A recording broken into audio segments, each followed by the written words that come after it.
Spielberg and Tom Hanks are back with another World War II epic miniseries. After having found success with Band of Brothers and the Pacific via HBO, they jumped ship to Apple TV Plus to tell the story of the American sky fortresses and the brave airmen who flew them. Like, subscribe, comment down below, and of course, tell your friends. If you're new here, I post reviews and things a few times a week, so check out the channel. Alright, let's dive into Masters of the Air.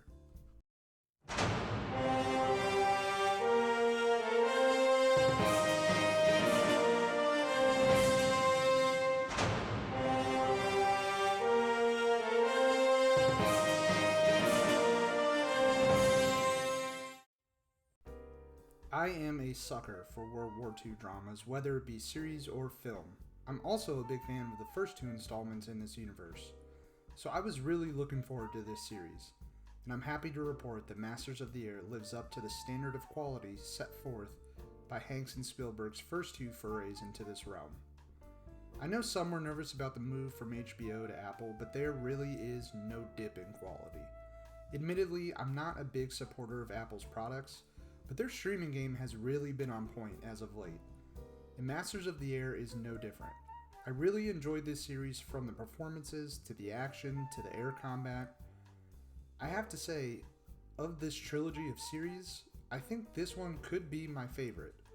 Now, I'm not sure if that's simply recency bias or the sheer fact that aerial combat is of a larger interest to me personally. Either way, it's fantastically done. One thing I know for sure that this series does better than Band of Brothers and the Pacific is it casts a few bigger named actors.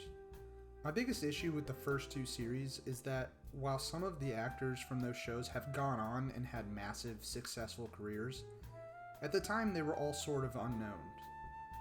It made it difficult to follow storylines and characters at some points because you weren't able to really put a name with a face. Now, Masters of the Air doesn't boast the likes of Brad Pitt, Leonardo DiCaprio, or Christian Bale, but Austin Butler, Callum Turner, and Barry Keoghan are all notable faces who have had breakthroughs into major blockbusters the past few years. I appreciated these castings because it allowed me to put character names with faces that I recognized, and paid more close attention to the characters than I feel the original two series did. Along with those bigger names, the series draws bigger performances. Butler and Turner are a sight to behold. The two real co-leads of this ensemble, they both command the screen every time they make an entrance, giving their all in every piece of dialogue spoken. The two men play real-life best friends and Air Force veterans Gail Cleven and John Egan, respectively. Their dynamic and chemistry is electric. Barry Keoghan, while only appearing in a couple of episodes before being killed in action, is a delight to watch as always.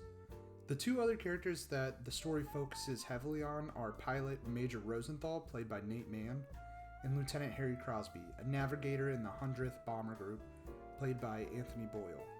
Now, I wasn't familiar with either of these actors' work before this show, and they both impressed me. Mann's Rosenthal, or Rosie, as he's nicknamed in the series, just oozes an infectious confidence anytime he's on screen. The real-life persona was notable for flying the most missions of this bomber group and never straying from a fight. Boyle's Harry Crosby begins the series as a skittish, unsure navigator who often becomes sick while on missions. Arguably, he possesses the best arc in the series as he grows to become the lead navigator for the 100th Bomber Group, planning out 200 bomber missions for D-Day alone. The rest of this extensive ensemble are all fantastic in their own right, but there's just simply too many characters to discuss.